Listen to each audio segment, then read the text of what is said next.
ተውራት ሰሌዳውና ተውራት አንድ ነው ብለህ ነው የምታምነው?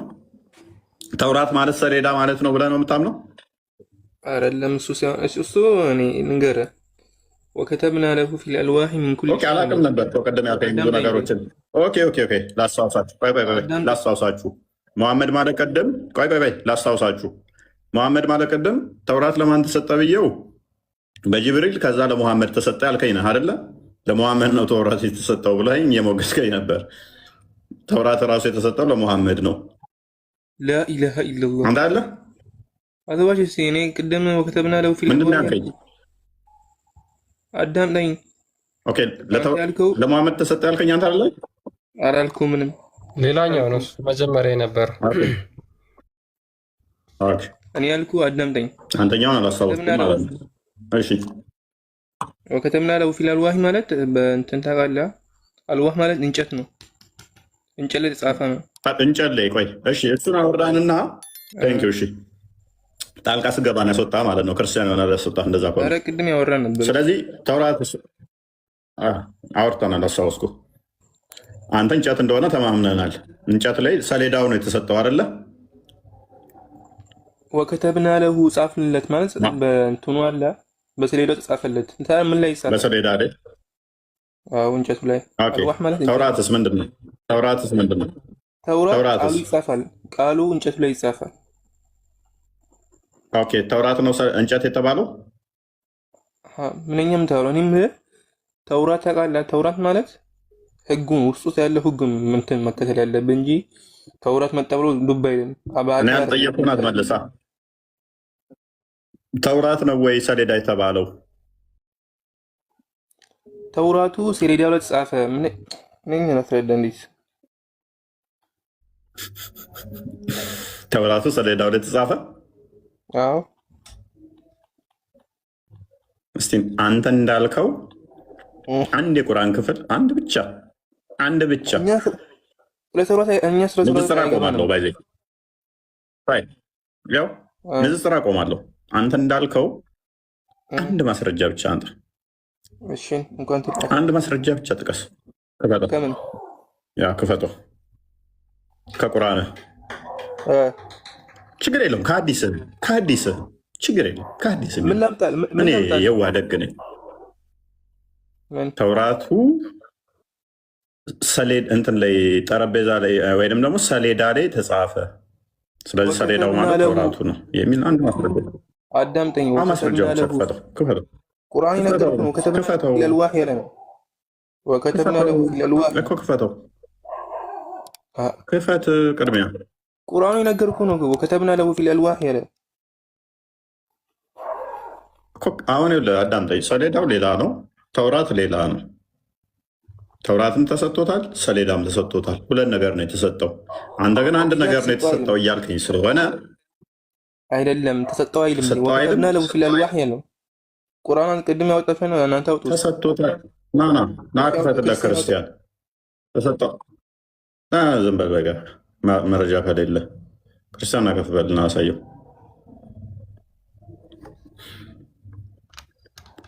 ሁሌ ውሸት ነው እንደ እነኝህ ስራቸው። አሁን መረራችኝ። በቃ ቁርአኑን ክፈተው። ተሰጠው የሚለው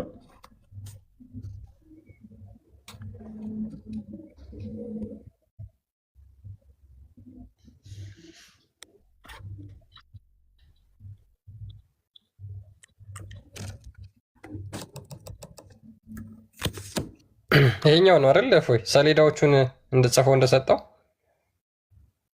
ያው አንብብ። ተሰጠው አይልም ይላል። ምን አይነት ጭንቅላት ነው? ከስር ያላቸው ኦዲየንሶች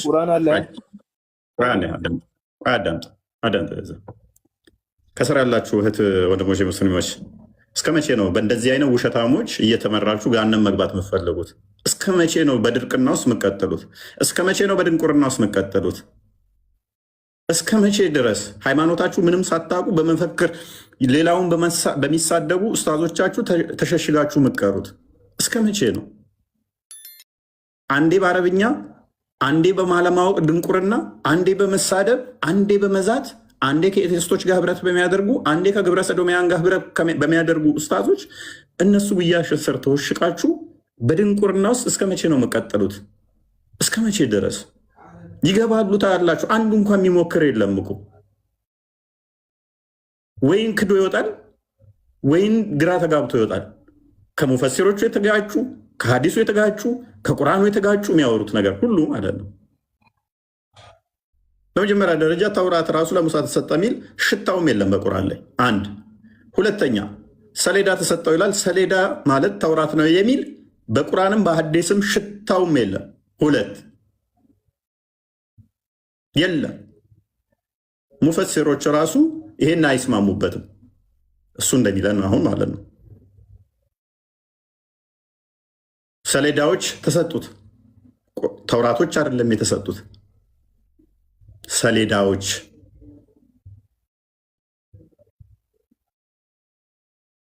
ጻፍንለት ማለት ምን ማለት ነው? ለእናቴ ደብዳቤ ጻፍኩላት ብል ማን ማለት ነው? ሰጠዋት፣ የሆነ ነገር እንትን አልኩላት ማለት ነው። ይህ እስልምና ነው። እስልምና እንደዚህ ነው። በቃ ክርስቲያን ቀጥል። ስንት ሰሌዳዎች ነው የተሰጡት ለሙሳ? አላህ ጽፎ የሰጠው ስንት ሰሌዳ ነው? መሐመድ ቀጥል እስኪ። አሁን እዚህ ጋር የሰጠሁንም ያዝ አለው።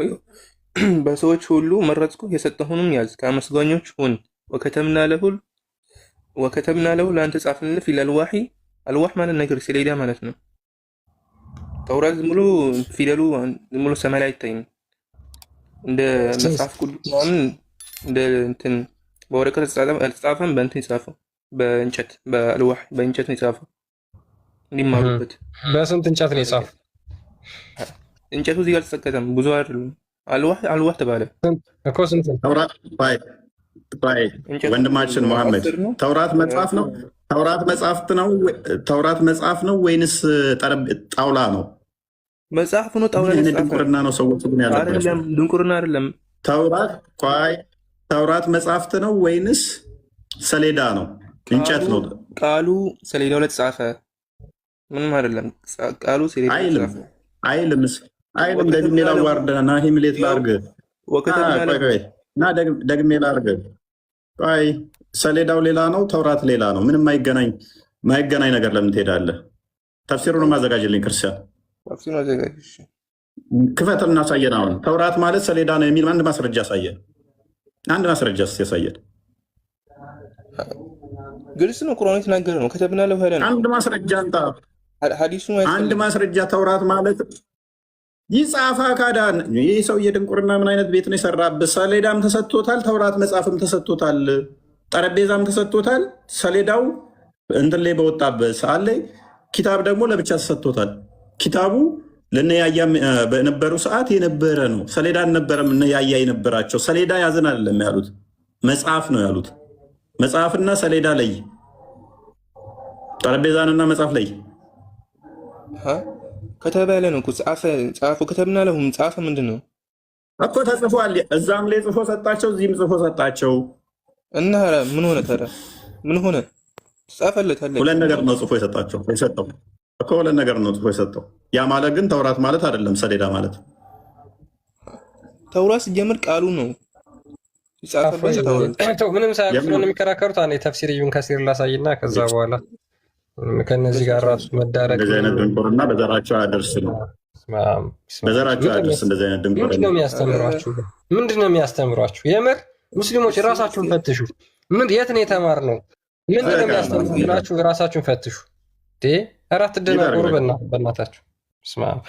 እሺ ተፍሲር ኢብን ከሲር ነው። እሱ ቤት ብዙ ሰው እየሰለመ ነው። አንተ እዚህ በሚስትህ አካውንት ቁጭ ብለህ ታያለህ። እሱም በሚስቱ አካውንት መጥቶ ቁጭ ብሎ ይማራል። አሁን ጨንቆት ነው። ሎክ ኤስን አሁን በጣም ጨንቆት እኮ ነው። ጨነቀውና 1800 ሰው የእስልምና ውርደት እየሰማ ነው። ብዙ ሰው እየሰለመ ነው። በምን ብዬ ልከላከል? በምን ልከላከል? አሁን በምን አድርጌ እንደው ሹባ ልክተት? እስቲ ጭንቀቱን እኮ ነው አሁን እየተወጣ ያለው። እንደውም ከፍ በልና በቃ ተናገርላቸው፣ ኡስታዞችም ደስ እንዲላቸው። ያስጨንቃሉ። ክርስቲያን ልቀበል ፕሊስ ቆይ ይኸው ከፍ አደረኩ ኡስታዞችን አንዴ ይኸው ሪከርድ አድርጉና ልቀቁላቸው። እስልምና ደስ የሚላቸው እስልምና እውነት የሆነ የሚመስላቸው አንድ ዘገምተኛ ከሰለመ እንደዛ ያሰለሙ ከመሰላቸው ስለሆነ በቃ እየሰለመ ነው በልና ጥሪ ያቀርብላቸው፣ ደስ ይበላቸው። ይኸው ፈቀድኩልን። ምክንያቱም እስልምና እውነት የሚሆነው አንድ ዘገምተኛ ከሰለመ እሱን ካያችሁ እውነት የሆነ ይመስላችኋል። ማደንዘዣ ማለት ነው። ሃይማኖቱ ውሸት ስለሆነ ስለገባችሁ ቃዳም እስልምና ሐሰት መሆኑ ስለገባችሁ አንድ ዘገምተኛ የሰለመ ካያችሁ እውነት ስለሚመስላችሁ እሱ ላይ ጥገኛ ናችሁ። ይኸው አሁን ሰሞኑን በዚህ ጥምቀት ብቻ ወደ 5000 ሰው ነው ክርስትና የተነሳው። ሁኬርስ ዳኑ እነሱ። ምን አገባን እኛ? በቃ ምን አገባን? ዳኑ እነሱ፣ ዘላለም ህይወት አገኙ። ክርስትናችን በእነሱ መምጣት በእነሱ መሄድ ላይ የተመሰረተ አይደለም። አመቱ ሙሉ ተሰብስባችሁ አንድ ሰው ሰለመ፣ 2 ሰው ሰለመ፣ ሁኬርስ እነሱ ተመልሰው ይወጣሉ። ከ3 ወር በኋላ ገንዘቡ ድራማው ባያዳም ድራማው ሲያልቅ ይወጣሉ። እና እስልምና እውነት የሚመስላችሁ ሰንበዲ ከመጣ እስልምና ጥሩ ነው ማለት ነው፣ ትክክል ነው ማለት ነው። ልቆይ በቃ እኛ የተመሰረት ነው መጽሐፍ ላይ ነው እንጂ ሰው በመምጣትና በመሄድ ላይ አይደለም ወንድሜ። አሁን መጽሐፉ ይነበብ። ታወራ ወደኋላ አታወራ። ብዙ ሰው እየሰለመ ነው እሱ ጋር። አሁን በቃ ምን አገባን ታዲያ? እኛ ምን አገባን? ቆይ ምን አድርግ ነው የምትለን ካዲያ? እዚህ ቁጭ ብለህ እኮ እስልምና ዲፌንድ ማድረግ አቅቶ ጨንቆ እኮ ነው ይህን እያወራ ያለው። ልብ ካለ ትክክለኛ ሙስሊሙ ስለ እስልምናው አያውቅም። ክርስቲያኑ እኮ ወይ ሌላ ሰው ስለ እስልምና ሳያውቅ ሰለመ ሲሉ ትንሽ አያፍሩ? አሁን ይሄ ልጅ ስለ እስልምና አያውቅም። አሁን ነኝ ስለ አሊማኑ ሲተቱ አያውቅም በደንብ። ለምሳሌ ምንድን ነው ታውቃለህ? እዚህ ቤት ቁጭ ብሎ እስልምናን የሚማሩት ሙስሊሞች እዚህ ቤት ነው ቁጭ ብሎ ወደ 30-40 ደቂቃ በላይ ቁጭ ብሎ ተምሮ ሲሰለቸው ከዛ በምን ዲፌንድ ላድርግ እየተዋረድን እኮ ነው የሚለውን ለመሸፈን ምን አለ? ሰዎች እኮ እየሰለሙ ነው። እዚህ ቤት ቁጭ ብሎ ተምሯል እስልምና። ከ30-40 ደቂቃ በላይ ተቀምጧል እዚህ ቤት።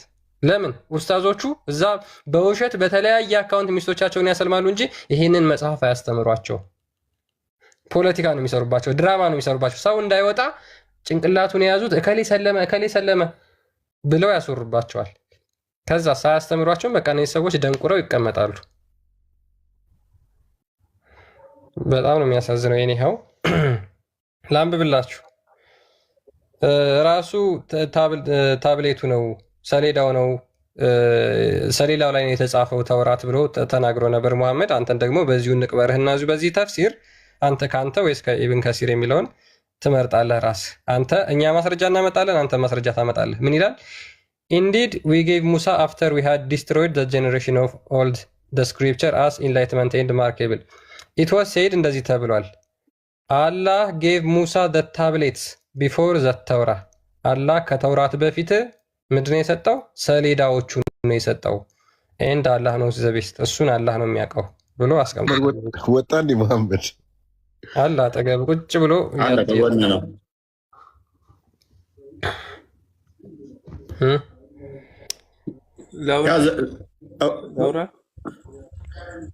ማስረጃ አምጣና ቀጥል። ማስረጃ ትከፍትና ቀጥል። እዚህ ጋር የሚለው ማስረጃ ክፈት። ማስረጃውን ክፈት። ማስረጃውን ክፈትና ቀጥል። ማስረጃውን ክፈትና ቀጥል። ላውራ ቆይ እንትን አረብኛውን ልተርጉምልህ እኮ ምን ተከተ አረብኛ ማረብኛ ክፈት። ማስረጃ አምጣ። አረብኛው ምንድነው? ቁርአኑን ነው የሚጠቅስልህ። ቁርአኑ ያነበባችሁ መቼም 28-43 ላይ ያለውን ነው። እነኛ ጄኔሬሽኖች ከጠፉ በኋላ መጽሐፍን እንትንን ሰጠ ነው የሚለውን ያመጣና ከዛ ታብሌቱ ደግሞ የተሰጠው መቼ ነው? ከተውራቱ በፊት ብሎ ያመጣዋል ማለት ነው። ትርጉም የለም ታብሌቱ ምን ትርጉም የለም። የአረብኛ ትርጉም ታብሌት ምን የለም። ለምን ጽፋላችሁ? የለም ሙፈሲር እኮ ነው ኢብን ከሲር። እሺ ሙፈሲር ይላል። ኢብን ከሲር እኮ ነው ያለው፣ እኛ አይደለም እንዳለው። መጽሐፉ አለ ሙፈሲር አምጣ። ቁርአኑን እኮ እየፈሰረ ነው። ቁርአኑ ካለንማ ቆንጆ ነው። ና ክፈተው አለ። ና ክፈተው። ክፈተው። ምንም ክፈተው። መጽሐፉን ክፈተው። ጨለማ ነው። መጽሐፉ አለኝ ብለህ የለ መጽሐፉ አለኝ ስላል ክፈተው። ኢብኑ ማጃህ ክፈተው። ግን አገባን ታዲያ እኛ ስንጠራት ክፈት፣ ጨለማ ነው። ክፈት። ጨለማ ነው። አይዞ ለመክፈት ችግር የለውም። ሺህ ጊዜ ጨልም። ክፈት። ወራዳ አሳደብ። ታዲያ ለምን እንትን ትዋሸናለህ? ላለመክፈት ጨለማ ነው። መብራት ከብዶ ለውይይት ነው የመጣ ነው። ረጋ በሪላክስ እሺ፣ ክፈቱ። ያልከፍትም ጨለማ ስለሆነብኝ ነው። ወላሂ ከፍትልሃል። ምን ሆነ የጨለመብህ? ምን መብራት የለም እናንተ ጋር? መብራት የለም፣ ተኝተዋል። እዛ ብዬ እንዳረብሽ። መብራት ሲተበራ ምን ጨለማ ውስጥ እንዴት? አሁን ጥያቄ ጠይቀን አሁን በደንብ አስቡ። መጽሐፉ ላይ እንደዛ አይልም። ይኸው መጽሐፉ አለኝ አለ። አሁን ደግሞ ክፈተው ሲባል ጨለማ ነው፣ ተኝተዋል፣ ይረብሻለሁ። ጋር ከፈትኩታል። በጨለማ ውስጥ አንብቦታል። ግን መጽሐፉን ወራዶች ወራዳ ናቸው። ምን አይነት ውርደት ማይሰለቻቸው በጌታ ስም። ያው መጽሐፉን እጀዋለሁ። እንደዛ አይልም መጽሐፉ ላይ አለ። ክፈተው ስለው ደግሞ ጨለማ ነው፣ ተኝተዋል፣ ረብሻቸዋለሁ አለ። ሰው ውርደት ጌጡ ይሆናል። ኔስ ይብቃን። እንደ ክርስቲያን አይ ሜቢ አረብኛ አምላኪዎች ስለሆኑ ካላችሁ ይህንን ተፍሲሩን ማየት ይችላሉ። በአረብኛው ማለት ነው። አይ ቲንክ ስታክ እያደረገ እኔ ነው። ቆንጆ ይሰማል። ያው የአረብኛ የሚለው ምንድነው? ታብሌቱ የተሰጠው ከተውራት በፊት ነው፣ ሰሌዳዎቹ የተሰጡት ከተውራት በፊት ነው ብሎ ይናገራል። አሁን ጥያቄያችን እነዛ የተሰጡት ሰሌዳዎች ራሱ ስንት ናቸው?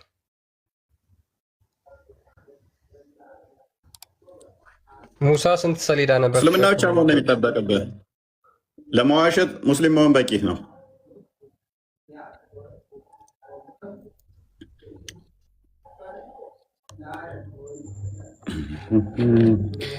ሚስራ ደህና ነሽ?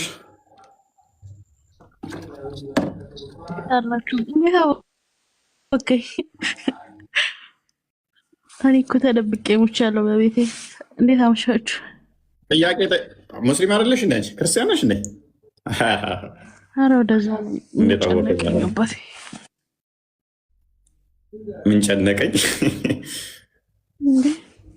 ምን ጨነቀኝ ያስብላል። ኤኒዌይስ መሐመድ ደግሞ ያስገባው ለምንድነው? እሱ ክርስቲያን ኢነርጂ አለው ከአንተ ጋር የማውራት መሰለኝ። እኔ ኢነርጂ የለኝም፣ በቃ እኔ ደክሞኛል። አሁን ግን አንድ ነገር ልጠይቅሽ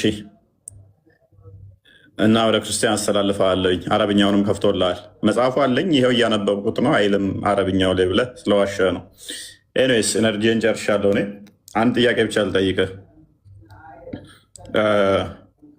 ተውራት መቼ ነው ለሙሳ የተሰጠው? እኔ አላውቅም። ለበኔ እስራኤል ስለተላከ ነው። አዳም ስለ ተውራት እኛ አይገባንም። መጽሐፍ እንደሆነ ስለተልኳል። እኛ በሱ ህግ አንገዛም። በቁርአን አገባችሁም አገባህም ስለ ተውራት የአላህ ቃል እንደሆነ እናምናለን። በዛ በነበሩ ሰዎች ሐቅ ላይ እንዳሉ እናምናለን። በአሁኑ ሰዓት የነበሩት ሐቅ ላይ አይደሉም። አለቀ። አገባኝም። ሎክ ቁርአኑ ግን አንድም ቦታ ላይ አዳምጥ ፕሊስ። እኔ ሳውራት አድርጋት ራስ ነው ያልከው።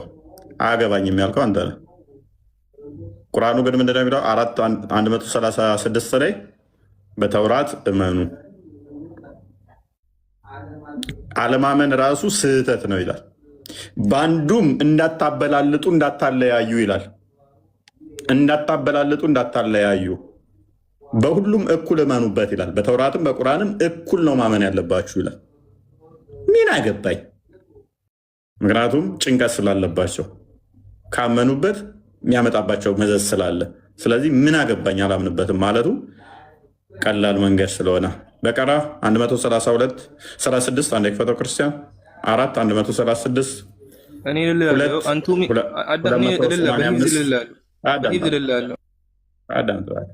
አንተ ምትልልኝ ምን ይሰራልኛል? የሰይጣን ቃል መስማት አልፈልግም።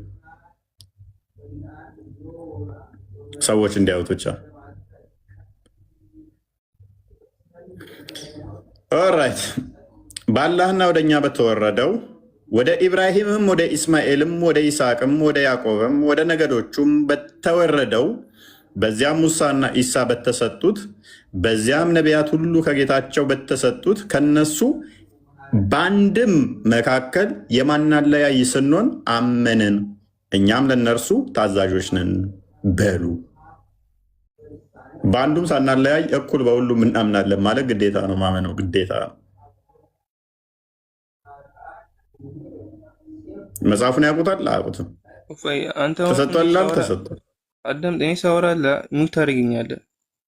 እኔ ያልኩት በሙሳ ያሉ ጊዜ ያሉት አለ ህዝቦች አሉ፣ በሱ ሲገዙ አለ በአላህ እንዳመኑ ነው። የእነሱን ህግ በዚህ አንጠቀምም። ገባ? እኛ በነብዩ ህግ ነው የምንጠቀመው። ቁርአን ለነሱ እንጠቀማሉ ለማለት እኮ ቁርአን አልወረደም ለነሱ። ይሄ ቁርአን የሚያወራው ምንድን ነው ታዲያ? ለሞቱ ሰዎች ነው እንደሚያስረዳው አይደለም። ቁርአን እመኑ፣ እንጂል እንዳለ እመኑ፣ ተውራት እንዳለ እመኑ እኮ። ይሄ ሱራ ይሄ አያ የሚናገረው በሙሴ ዘመን ለነበሩ ሰዎች ነው አይደለም? ለእኛ ነው። አዳምጠኛ ብልፈተና የሚናገረው እኛን አለ አላህ ያለፉ መጽሐፎች ሐቅ ላይ እንዳሉ ወደ አላህ እንደሚጣሩ ሙሳ የአላህ መልክተኛ እንደሆነ እኛ ምናምነው ባሉ ህዝቦች እኛ ምናምን እነሱ ሐቅ ላይ እንዳሉ፣ ግን ያውኑ ላይ እኛ አይገባንም። በቃ እኛ በነብዩ ህግ ነው የምንከተለው። ረዱ ሲልስ ምን እያለ ያሉት ህዝቦች ላይ ነው። ለነዛ እኮ አሁን ላይ ተበሩዛል። አንተ የምታወራው ለስዕል ትሰግዳለህ ምናምን ሰው አይደለም። ዮሐንስ ራእይ ራሱ 22 ላይ በገፍ። ስለዚህ ሙሐመድ በቁርአንም በሌሎቹ መጽሐፍ በአንዱም ሳታበላለስ ሳታለያይ እመኑ እያለ ያለው አንተን ነው ሌሎቹን ነው? ሁላችንም ነው። ታዲያ ምንድን ነው የምታወራው? ስለዚህ የተበረዘ መጽሐፍ ነው ምን እያለ ያለው? የተበረዘ መጽሐፍ ነው ምን እያለ ያለው? ምን አልኩ ታዲያ? እኔ አሁን የነብዩ አሁን አንተ አዳምጠኝ። እኔ ምን መሐመድ ተው፣ አትጨናነቅ። አይደለም አልጨናነቅም። ወላሂ ፍሪ ነኝ። ታውጣኝ አመድን አስተናግደው፣ ክርስቲያን አመድን አስተናግደው። ያ ተጨናንቀ ከምትመልስ ምንም ግልጽ ነው ቁርአኑ። በዚህ አመድ አለ። አመድን እናስተናግድና እንጨርስ። አመድ አመድን መጥቷል። ይበቃናል። ዝጋው በቃ። ክርስቲያን ወደ ማለቂያ ላይ እንትን በለው ጠቅልለው። ያ እንግዲህ እስካሁን እንዳያችሁት ነው የሙስሊሞችን መልስ ማለት ነው። መጽሐፍ ቅዱስ ላይ ገብቶ ማብካት እንደ ማብካት ቀላል አይደለም፣ እስልምናን መፈተሽ ማለት ነው። ይህንም ቢያስተምሯችሁ ጥሩ ነው። በመጽሐፍቶቹ ምንም ሳታበላልጡ መኑ ይላል። የሙሳ መጽሐፍ ምንድን ነው? ተውራት ራሱ ትርጉሙን አያውቁትም። ተውራት ስንት ምዕራፍ አለው? ተውራት ለማን ነው የተሰጠው? እነዚህን አያውቁም። ተውራት መቼ ነው የተሰጠው? እነዚህን አያውቁም። ግን ምን ይላል? በመጽሐፍቶቹ መኑ። የማታውቁትን መጽሐፍ ነው እመኑበት እየተባላችሁ ያላችሁት። ምንም ለህይወታችሁ ጥቅም የሌለውን መጽሐፍ ነው አላህ እመኑበት እያላችሁ ያላችሁት። በህይወታቸው ምንም ጥቅም ለማይሰጣቸው መጽሐፍ ከአምስቱ አርካኑል ኢስላም ወይም ደግሞ ከአምስቱ አርካኑል ኢስላም ከስድስቱ አርካኑል ኢስላም ከሚባሉት ውስጥ አንዱ አላህ ባወረዳቸው መጽሐፍቶች ማመን ነው ያምናሉ። ምንም አታረግ ከስድስቱ ኢማን ኦፍ እስላም ከእነሱ ውስጥ አንዱ በመጽሐፍቶቹ ማመን ነው። ከስድስቱ ኢማኖች ውስጥ አንዱ በመጽሐፍቶቹ ማመን፣ በተውራት ማመን፣ በሌሎች ለሁሉም በተወረደው መጽሐፍ ማመን ብለው ያምናሉ። ስለዚህ በማያውቁት መጽሐፍ ነው ሙስሊሞች የሚያምኑት ማለት ነው። ምንም ሴንስ በማይሰጥ መጽሐፍ ያምናሉ። ምንድነው የሚያስተምሯቸው? መጽሐፍ ቅዱስ ተበርዟል፣ መጽሐፍ ቅዱስ ጠፍቷል። እነሱ ግን ተውራት ለማን እንደተሰጠ እንኳን አይታወቅም። ይኸው ለዛሬ በቃናል። ይሄን ያልን ካልኩ ይሄ ርዕስ ቆንጆ ርዕስ ነው። እፎይ መቀጠል አለበት። በነገራችን ላይ በጣም ምርጥ ቶፒክ ነው። ይወራል። ተውራት አምስቱ በአዲስ ትቀጥላለሽ አብዱል ፈተና። አምስቱ የሙሴ መጽሐፍቶች በአዲስ ኪዳን ላይ ማን እንደጻፋቸው በብሉይ ኪዳንም ኢንተርናል ኤቪደንስ ተጠቅመን ማሳየት እንችላለን። እኛ ሙሴ እንደጻፋቸው በብዙ ቦታ ማሳየት ይቻላል። ለምሳሌ ክርስቲያን አንዴ ክፈት ማርቆስ ወንጌል ምዕራፍ 12 ላይ ኮት ያደርገውና ሙሴ እንደጻፈ መጽሐፍ እንደጻፈልን ተናግረውናል። ማርቆስ ወንጌል ምዕራፍ 12 ቁጥር 26። እንደዚህ በማድረግ ከ50 በላይ በትንሹ ከ50 በላይ ማስረጃ ኢንተርናል ኤቪደንስ ሙሴ ለመጻፉ ማሳየት ይቻላል። ሙስሊሞች ግን ኢንተርናል ኤቪደንስ ተጠቅመው ተውራትን ማን እንደጻፈው ማሳየት አይችሉም። ለምሳሌ ስለ ሙታን ግን እንዲህ አንብበው ክርስቲያን ስለ ሙታን ግን እንዲነሱ እግዚአብሔር እኔ የአብርሃም አምላክ የይስሐቅ አምላክ የያዕቆብም አምላክ ነኝ እንዳለው በሙሴ መጽሐፍ በቁጥቋጦ ዘንድ የተጻፈውን አላነበባችሁምን? በሙሴ መጽሐፍ። ስለዚህ ሙሴ እንደዚህ ብሎ እንደጻፈ ሄደን ቼክ በማድረግ ስለዚህ ሙሴ እንደዚህ እንደጻፈ እናሳያለን ማለት ነው። አንደኛ ቆሮንቶስ ምዕራፍ 9ንም አንዴ ቼክ አድርገው።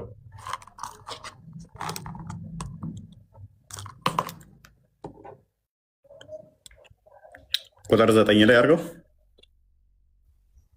ቁጥር 9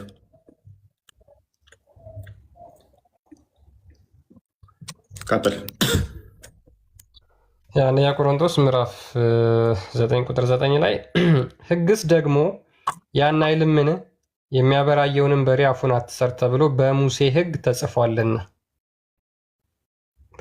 በሙሴ ሕግ ሕግ በሙሴ። ስለዚህ እንደዚህ በማመሳከር ሙሴ እንደጻፈ ማሳየት እንችላለን ማለት ነው። ሁለተኛ ቆሮንቶስ ምዕራፍ 3 አንዴ ክፈተው።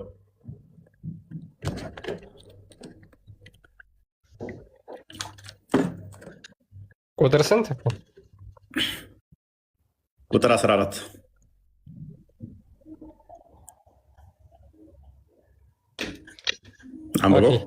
ነገር ግን ሀሳባቸው ደነዘዘ፣ ብሉይ ኪዳን ሲነበብ ያ መጋረጃ ሳይወሰድ እስከ ዛሬ ድረስ ይኖራልና።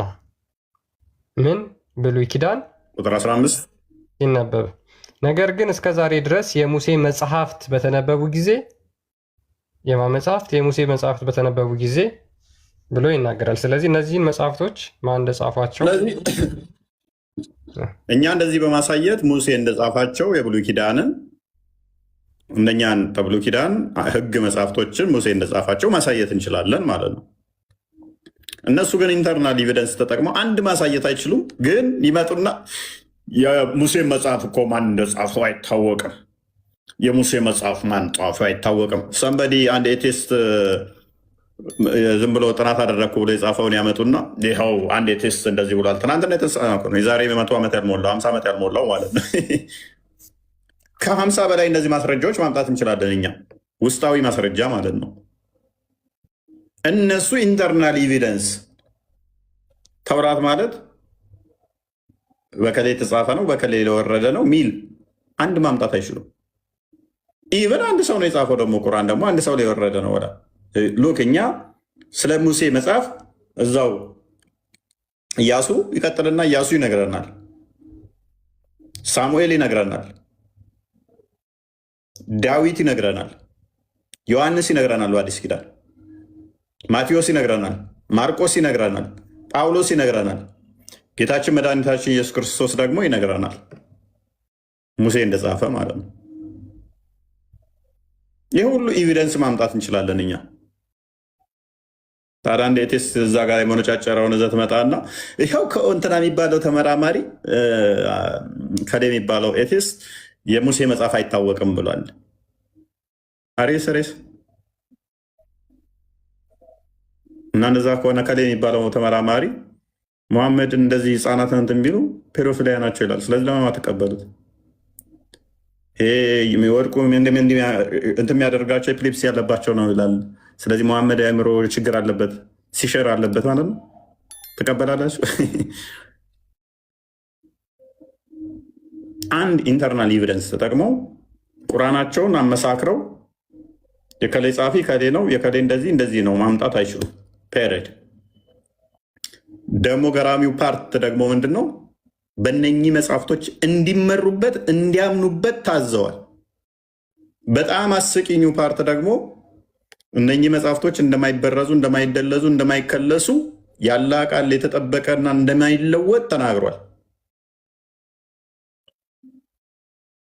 እና እንደዛ አብዱልፈተና ቀጥል። ይኸው ነው ያው ይነገራል።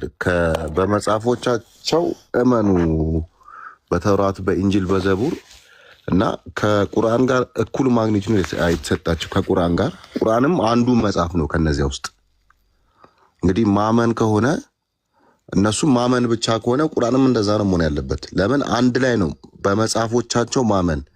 በነብያቶቹም ሲል ነብዩ መሐመድም እዛ ውስጥ ተካተው ነው ኢማን ውስጥ ማለት ነው። በነብዩ መሐመድም እመኑ ሲባል በኢሳም እመኑ በሙሳም እመኑ ማለት ነው። በመጽሐፎቻቸው እመኑ ሲባል በቁርአንም እመኑ በዘቡርም እመኑ በተውራትም እመኑ ማለት ነው። ለተውራትና ለዘቡር ሲሆን እመኑ ብቻ በቃ እንደዚሁ ማወቅ መኖራቸውን እመኑ። ከዛ በኋላ የኛ መመሪያ ቁርአንና ነብዩ መሐመድ ናቸው የሚል ነገር ነው የሚመጣው። ይጋጫል ማለት ነው። ያ እንደዛ እንዳይሆን ምን ያግዳቸዋል መሰለ?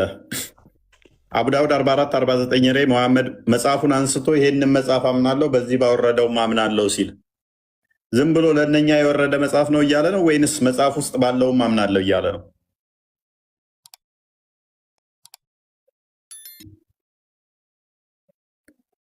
ጥያቄ ነው አብዱል ፈተና። ለነሱ አይደል እንዴ ታዲያ ማሉ ያላቸው አይደል? በዚህ መጽሐፉን ተቀበለና በዚህ መጽሐፍ አምናለሁ ባወረደህም አምናለሁ አለ። ከተበረዘ ያ መጽሐፍ በተበረዘ መጽሐፍ መሐመድ ሊያምን ይችላል። ስለዚህ ባወረደውም አምናለሁ ካለ ደግሞ በጻፈው ሰው የሚያምናል ማለት ነው። እሺ የተሳሳተ በወረደው ማለት ነው። ገብቶሃል አባባሌ? አዎ ስለሚያምኑ ነው እንግዲህ። ስለዚህ በመጽሐፉ አምናለሁ ሲል መጽሐፉ ውስጥ ባለው ሙሉ ለሙሉ አምናለሁ እያለ ነው ማለት ነው። ትክክል ወንድማችን እንጂ ነብዩ መሐመድ እንግዲህ መጽሐፉን ይዘው አሁን ይሄ ማስረጃ ራሱ አንድ ነገር ነው። ቀደም መሐመድ ባለው ላይ እንጨት ሲነበር አይደለ? መሐመድ እንግዲህ በመጽሐፍ ደረጃ እሳቸው ይዘው ሲያምኑ ነበር፣ መስክረዋል። ያ እስልምና መዋሸት ጥሩ ስለሆነ በውሸት ይታደጋሉ። በፖለቲካና በውሸት ተክነውበታል። ከዛ ምንም ዘገምተኛን ይሸውዱበታል። አረብኛው ላይ እንደዛ ላይ ይችላል የምትል ታክቲክ አለቻቸው፣ ማምለጫ መንገድ።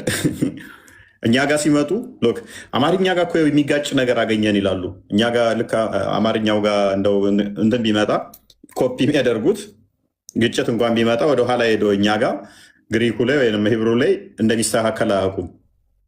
እኛ ለምሳሌ አማርኛው ግጭት መጣ ብለን ስንሰራ ይተታቃል። ግጭት ካለም ወይ ቁርአኑ ቤዝ አርገን ካልሆነ አማርኛው ጋር እኮ እንደዚህ ያለ ምናምን ብለን እንትን አንልም። የሚጨምሩትን ከፎቅ ጋር ነው እንጂ ይኸው እዚህኛው ዓመተ ምሕረቱና የዚህኛው ዓመተ ምሕረቱ ቃላቱ ተለያየ ምናምን ግጭት ምናምን እንደ ትልቅ ነገር ትርጉም ያመጣሉ ማለት ነው። ግጭት እንኳን ከሆነ ወደኋላ ሄደ ሶርሱ ላይ እንደዛ አይነት ነገር አለ ወይ? እነሱ ጋር ግን ሲሆንስ ኦልዌይስ በቃ አይምሯቸው ምንድን ነው? አረብኛው ለመደበቂያነት ስለሚጠቀሟት ማለት ነው። ቁርአኑ ደግሞ ምን ይላል? ግልጽና የተብራራ ነው። አይ ሙፈሲሮች ይሉሃል። እዛ ቁርአኑ ምን ይላል? ከሌሎቹ 200 ድረስ እጥፍ ግልጽ ነው ይላል። 200 እጥፍ የሆነ ምን ማስበራሪያ ያስፈልገው ነበረ? ምክንያቱም ያለ ውሸት እስልምና መቆም ስለማይችል በዚህ ይታደጉታል ለምንም ብለው ማለት ነው። እና ከዛ አንድ ዘገምተኛ እንደምንም ብለው ገንዘብ ከፍለው አጭበርብረው አታለው ካሰለሙ በቃ እስልምና እውነት ነው ለአንድ ሳምንት ሸሞና በቃ ይጨፈራል ማለት ነው። እምነታቸውን ያጸኑት ሰው ላይ ነው፣ እውነት ላይ አይደለም። እምነታቸውን የመሰረቱት እውቀት ላይ ሳይሆን ሰው መጣ ሄደ ነው። ለዛ ነው የሚያሳስባቸው። አንድ ሰው ሲሄድ በቃ መግቢያ መውጫ ሳጥተው ካልገደልን የሚሉት ምክንያቱም ከአንዳንድ ሚስጥራችን ይወጣል በቃ አለቃለን ብለው ነው የሚያስቡት። ኩምሽሽ ይላሉ አንድ ሰው ሲወጣባቸው። አንድ ሰው ሲመጣላቸው ደግሞ በቃ ያዙኝ ልቀቁኝ ይላሉ። ያዙኝ ልቀቁኝ። ምክንያት እምነታቸው የተመሰረተው ሰው በመምጣትና በመሄድ ላይ ነው፣ እውነት ላይ አይደለም። ቤዛ ያደረጉት እኛ ጋር ምንም ደንታችን እኮ አይደለም። ምንም ነገር አይደለም ለኛ፣ ምንም አይመስለንም ማለት ነው። ሰዎች ቢመጡ ቢሄዱ ደንታችን አይደለም። እውነት መግለጽና ማሳየት እንጂ ሰዎች ሲጠፉ ወደ ማይሆን ነገር ሲሄዱ ወደ ገሃነም ሲገቡ ለማንኛውም ሰው ባለማወቃቸው ልታዝኑ ትችላላችሁ። አንዳንድ ተራ ደግሞ ለገንዘብ ብለው የሚያደርጉትን ስለምናቅ ደግሞ ደንታችንም አይደለም። እንደዚ አይነቶቹ መፍታቸው ነፃ ምርጫቸው ስለሆነ ኤኒዌይስ ቃል ቆስጠንጢኖስ ሚ ማነች ነበረ? እቺ ሚስራ የምትባለው ነች እንዴ?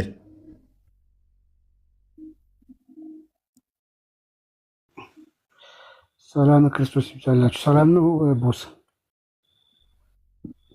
ሰላም ብያለሁ። ሙስሊሞች እንግዲህ ዛሬ ያላስገባችሁ በጣም ገስት ላይ ብዙ ሙስሊሞች አሉ። ነገ ነው፣ ነገ ቀድማችሁ ነው ትገባላችሁ። እንትን ፎይ አፉ በሉኝ። ዛሬ ከያዝነው ፖይንት አሁን በጣም የተረዳ ነው። እኔ በጣም አንድ ነገር ታዘብኩኝ። ምን መሰለ እንግዲህ ከአንዱ አርካኑን ኢማን ከሚባለው ነገር በመጽሐፍቶች ማመን ነው። ስለዚህ ሱራ 4:136 እንደሚናገረው በነዛ ባለፉት መጽሐፍት የማያምኑ ከሆነ እንዲሁም እንዲህ እንትናቸው ተበርዘዋል ምናምን እያሉ በሚሳደቡ ጊዜ እየከፈሩ ነው ማለት ነው። እና በጣም ብዙ ከፈርት ያለ እያልከን ነው። እና ዛሬ ራሳቸውን ስለለዩ በጣም እናመሰግናለን። ባይዘ ከዋብያዎችን እኮ እንዳለ እስልምናቸው አስወጥቻቸዋለሁ። ያው እነሱ አለንበት ብለው ስለሚያስቡ ነው እንጂ በአታሪ አቂዳ መሰረት እያንዳንዱ ሰሞኑን የገባውበት የሚያስወጣቸው ነው። ሐንበሊ ከቁርአን ጋር በተያያዘ የተናገረው ደግመው ሻዳ ካልያዙ ሙስሊም አይደሉም ነው የሚለው። እንዳለ አስክደናቸዋል እኮ ግን አያውቁትም። አለማወቅ ደስ ይላል። በቃ ድንቁርና ውስጥ ቀመጣለ። ዝም ብለህ ይመጃጀው። ቅድም ያለው ምንድን ነው? ከፈረን እኮ አሁን ከፈራችሁ የሚለውን ወንድማችን ቅድም መሐመድ ነው ከፈራችሁ የሚለው በሙሴ ዘመን ለነበሩ ህዝቦች ነው እኮ አለ። ለነሱ ከፈረ ለሞቱ ሰዎች ማለት ነው። እንግዲህ ከስንት መቶ ዓመት በፊት ለነበሩ ሰዎች ከፈራችሁ እያላችሁ ነው። ለእኛ አይደለም እያለ ነው። እንደዛ ነው ብራዘር አብዱልፈታ ካላመኑ ይከፍራሉ። ሱና ስትከተል እንዲህ ነው። ዝም ብለህ በጭፍን በቃ ዝም ብለህ በቃ የመጣልህን ነው እንትን የምትለው። ዛሬ እኮ ጉዳይን እኮ እምነታቸውን እንኳን መሰረቱን እንኳን የማያውቁ ሙስሊሞች እንደሆኑ ከነዚህ ጋር እንግዲህ አሁን እኔ እፎይ በጣም እያሳዘነኝ ነው። አሁን ላይ ጌታ እስልምናቸውን አስተምሩ፣ ክርስትናን አስተምሩ፣ እንዲህ ልዩነቱን አሳይቶ እንዴት ነው? በጣም ከባድ እኮ ነው። እንዲህ ህዝቡ እኮ ቁጭ ብሎ ቁርአኑን እየተማረ ያለው እኮ እዚህ እኮ ነው። ኧረ አስተምሯቸው እስልምናቸውን። ኧረ በጌታ ከባድ ሆነብን እፎይ። አስቸጋሪ ነው። በድንቁርና ጥሩ አድርገው አስረዋቸዋል። አንተ ድንቁርና በዚህ መጠን ቤት ሲሰራ እኔ ደስ የሚለይ እኮ ነገራቸው አስረድቻቸው በኋላ ላይ አንተ እኮ ምንም አታውቅም መሀይም ነህ የሚሉት ነገር ነው ደስ የሚለኝ። ራሳቸው የሚያጽናኑባት ማደንዘዣቾች ነች። እና እኔ ሲመቻቸው ቃልና ሚስራ ሰላም አትሉንና እንፋታም አወጡልኝም ከቤት ሰላም ብያለሁ። እንዴት ናችሁ? ሰላም ደህና እደሩ። ባይዘዌ ከስንት ጊዜ በኋላ ነው የመጣሁት። ዴቫ ልታወራ ነበር አይ ቲንክ እና አውራ። ደህና እደሩ። መልካም ጊዜ ስላስገባችሁ